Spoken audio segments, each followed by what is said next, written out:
6번째 보겠습니다. 포용은 다른 사람의 손을 잡고 성숙으로 이끌어주는 일이다. 우리가 이 세상에 태어난 이유와 목적이 바로 이것입니다. 다른 사람의 손을 잡고 성숙으로 이끌어주는 것. 이게 바로 뭐예요? 세상을 정복하고 다스리는 일이에요. 더 성숙한 자로 만들어서 더 아름다운 삶을 살게 만들어주는 것이죠. 말씀 보겠습니다. 마태복음 3장 7절부터 7절, 8절, 11절입니다. 같이 읽겠습니다. 요한이 많은 바리새인들과 사두개인이 세례 베푸는 데로 오는 것을 보고 이르되 독사의 자식들아 누가 너희를 가르쳐 임박한 진노를 피하라 하더냐. 그러므로 회개에 합당한 열매를 맺고 나는 너희로 회개하기 위하여 물로 세례를 베풀거니와 내 뒤에 오시는 이는 나보다 능력이 많으시니 나는 그의 신을 들기도 감당하지 못하겠노라. 그는 성령과 불로 너에게 세례를 베푸실 것이요. 세례 요한이 바리새인들과 사두개인 즉 이스라엘의 영적인 지도자들이 나오는 것을 보면서 그들에게 경고합니다. 누가 너희를 가르쳐 임박한 진노를 피하라 하더냐. 독사의 자식들아. 목사가 되고 선교사가 되는 거 그게 다가 아닙니다. 목사가 되고 선교사가 돼도 얼마든지 바리새인처럼 사두개인처럼 사는 사람을 내가 너무 많이 봤어요. 솔직히 선교사들의 80%는 선교사를 안 나갔으면 좋았겠다 싶은 생각이 들 정도로 저도 자격이 없었던 사람이에요. 선교지 가서 성화가 돼서 감사하지 목사니까 선교사니까 교회 리더니까 아니겠지. 그런 사람이 착각하지 않도록 알려주어야 됩니다. 신학교를 나오고 신학대학을 나왔다고 다 되는 게 아닙니다. 하나님의 자녀의 증거됨이 나와야죠. 세례 요한의 가르침이 뭡니까? 세례 요한의 세례. 세례 요한의 세례와 예수의 세례를 한번 비교해 봅시다. 세례 요한의 세례는 물로 세례를 주는 것입니다. 예수의 세례는요, 성령과 불로 주는 것이고요. 이 세례 요한의 세례, 물로 세례를 준다는 건 뭐예요? 바로 신분의 전환을 얘기해요. 나는 더 이상 죄인이 아니라 의인이다. 그래서 죄인에서 의인으로의 변화를 얘기해요.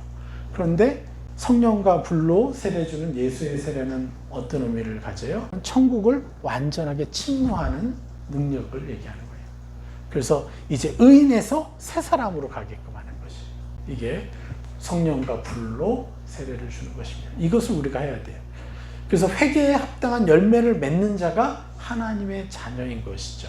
신학교를 나오고 신학 박사를 몇 개를 해도요, 이것은 하늘나라 올라가면 다 불태워져서 사라져요. 아무 의미 없어요. 오로지 남는 것은 우리가 사람들을 위해서 얼마나 세상을 입혀줬느냐, 그것만이 남게 되어 있어요. 회개에 합당한 열매. 자, 야고보서 5장 19절.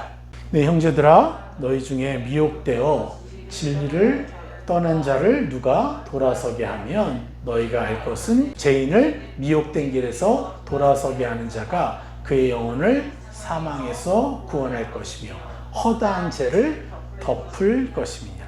할렐루야. 미혹되어 진리를 떠난 자들이 얼마나 많습니까? 그 미혹되어 진리를 떠난 자 중에는 누구도 포함돼요? 이단으로 빠진 자만을 얘기하는 게 아니라요, 그냥 교회에서 그냥 종교적인 삶을 사는 사람들이 미혹되어 진리를 떠난 자들인 거예요. 처음에 그 첫사랑보다도 못한 거죠. 여러분이 처음에 예수를 믿을 때 어떤 마음이었어요? 그 순수한 마음에서 이제 뭐 그렇지 뭐 이렇게 저렇게 사는 거지 그러면서 하는 거, 이게 진리를 떠난 자예요. 진리와 떨어진 자, 기독교인이지만 종교적인 삶을 사는 자들이 포함되는 겁니다. 그래서 하나님의 자녀에게서는 반드시 표징이 나타나야 돼요. 이 표징이 뭐예요? 20절에서 얘기하죠. 영혼을 사망에서 구원하는 자. 영혼을 사망에서 구원하는 자가 바로 하나님의 자녀인 것이에요. 또 한 가지 뭐라고 하죠? 허다한 죄를 덮어주는 자. 허다한 죄를 덮어주는 삶이 나타나는 거예요. 지적해서 옛사람을 입혀주는 삶에서 해방되는 것을 넘어선 수준을 얘기하는 거죠. 뭐 잘못했다 뭐 했다 하면서 꼭 말로 얘기해야 돼. 꼭 그 사람이 잘못했다라는 것을 꼭 가르쳐 주려고 해요. 그래서 변했습니까? 여러분 주변 사람들이. 가족이 변했어요? 다툼만 일어났죠. 그걸 왜 수십 년 동안 그러고 살아요 도대체? 너무 안타까운 거죠. 그리고 사단만 박수치고 좋아하는 거야 그냥. 그러니까 우리가 세상을 구원해내야죠. 또 내가 그랬으니까 난 희망이 없어요? 아니죠. 벌써 나부터 지금 지적하고 있는 거죠. 여태껏 나의 실패에만 집중하고 있기 때문에 우리의 실패에 집중하게 하는 그 싸움부터 이겨내야죠. 어떠한 죄가 보여질지라도 기뻐해야 되죠. 자, 천국에 이르러서 최고의 상급을 누리며 살게 될 사람, 이게 누구예요? 하나님의 자녀잖아요. 우리가 태어난 이유와 목적이죠. 그런데 천국에 이르러 최고의 상급을 누리며 살게 될 사람이라는 증거가 뭐예요? 바로 예수의 세례를 행하는 삶을 사는 자죠. 불과 성령으로 세례하는 자, 새 사람을 입혀주는 자. 그래서 이러한 사람들은 어떤 것을 해요? 어떤 증거가 나타나요? 영혼을 사망에서 구원하는 일들이 나타나요. 두 번째 뭐였죠? 허다한 죄를 덮어주는 삶의 열매가 나타나요. 그리고 회개에 합당한 열매를 맺는 하나님의 자녀가 되는 거예요. 이 세 가지가 우리 안에서 나타나야 되는 것이죠. 다시 말씀 읽어볼까요? 야고보서 5장 19절. 내 형제들아 너희 중에 미혹되어 진리를 떠난 자를 누가 돌아서게 하면 너희가 알 것은 죄인을 미혹된 길에서 돌아서게 하는 자가 그의 영혼을 사망에서 구원할 것이며 허다한 죄를 덮을 것이니라. 할렐루야. 여러분이 바로 하나님의 사람 아닙니까? 하나님의 생명을 가진 자 아닙니까? 그래서 여러분들을 통해서 여러분의 가족의 허다한 죄들이 덮어질 것이고 여러분의 이웃의 허다한 죄들이 덮어질 것이요. 그들은요, 자신이 행하는 일이 죄인지도 모르면서 사는 거예요, 그냥.